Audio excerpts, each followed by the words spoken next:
feminist, a concept that creates images in my head, a movement portraying mostly white. That's what makes me mad.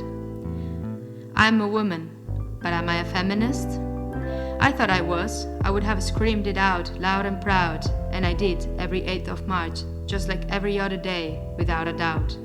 But how can I call myself a feminist if that same movement that I support counteracts what it stands for? Feminism, the advocacy of women's rights on the ground of the equality of the sexes. Feminism, the movement in which I thought all women unite, but yet some feel excluded at times. 1920, after years of protests, a huge victory proclaimed, as American women got the right to vote. But turns out in these circumstances, what makes you American is your white skin, white face. So why do we cheer and celebrate if other women were still oppressed? Why was I so blind to believe that the movement felt inclusive for us all? Voices of women of color be heard, seek to receive, since their dismissal from the suffragettes, to say that in feminism they are supposed to be part of, but they feel like they don't belong. Is feminism racist then? According to many, a fact. Wait, but I am not racist. Confusion in my head. White skin, white privilege, I shall never forget. I can't take the role of a victim in this debate. I should rather listen and learn from our mistakes. As in white fragility stated short, the key to moving forward is what we do with our discomfort. I am a woman, but am I a feminist? I think not, but how can I not if all I want is to fight for all that others are not? Men versus women, the treatment of sexism as the ultimate barrier for equality in feminism, fails to consider how it intersects with other oppressive factors, like race, lasting repercussion and certain disgrace. 1986, guess what Irving found out? In primary school, girls received less positive feedback than their boy classmates. But what is at stake? Girls of color received less positive feedback than their girl white classmates. What a mistake. Many see a pay gap between genders, but not a racial pay gap among genders. 2019, while the women pay gap stood at 18% compared to white non-Hispanic men, the pay gap from black women and Latinas was 38 and 46% right before the pandemic hit. Well, the opportunities for women in academia have improved, they say. But for whom?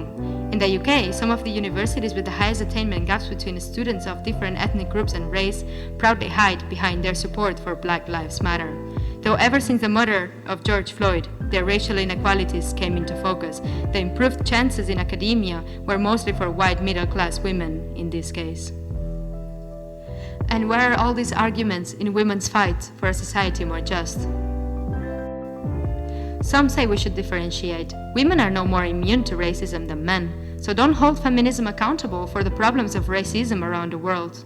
You won't get anywhere by making people feel guilty about their white privilege. Oh, and don't be loud, or your white feminism critics will strengthen the patriarchal forces in our backs. There is truth in what they say, but I can't stand by the same claim. It's clear to me that silencing racism within feminism won't bring us anything but shame. 2016, women in Spain were marching in the streets, thousands of screams echoing in the alleys, freedom given to the 5 men accused it was rape, not abuse, after the occurrences in San Fermin. Some days before, 17th of June, not even 300 people in Barcelona's streets to condemn the abuses of the workers in the Huelva strawberry farm. If they touch one of us, they touch all of us, only if that one is Spanish and white-skinned. And if it weren't enough, more than half of white women in the United States still failed other women with their hidden racist vote in the 2016 election for Trump's support. January 21st, 2017, women's march in the States outraged towards Trump's presidency after his locker room talk on his excused rights over women given his gender and fame. Too bad many women realized too late the vote they had put out, but that is not the point I'm trying to make. Women in the streets wearing pink pussy hats. If a little attention was paid, we would have seen that those portrayed in the media were mainly of light skin. Even though many chose not to attend, there were women of color present. Some of the signs carried said, "Being scared since 2016 is a privilege. White women elected Trump. I'll see you nice white ladies at the next Black Lives Matter march, right?" There is enough proof to say that within feminism, diversity and inclusion is not its strength. No wonder why women of color have distrust of white women allies in the end, given the lack of cross-racial unity covered by pretend. But when toxic white feminism is discussed, white women demand unity and peace for all. When fingers are pointed at, they turn their back and deny their acts. Now it's awkward, thanks for that. But it's not about separation, it's listening, acknowledging, and learning and relearning. Because as Rachel Cargill calls out, if there is not the intentional and action-based inclusion of women of color, then feminism is simply white supremacy in heels. I am a woman, but am I a feminist? I want to be, but I have to relearn how.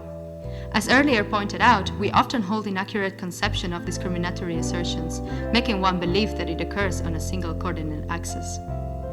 Genetic and environmental conditions collide differently in every body, every setting, every life.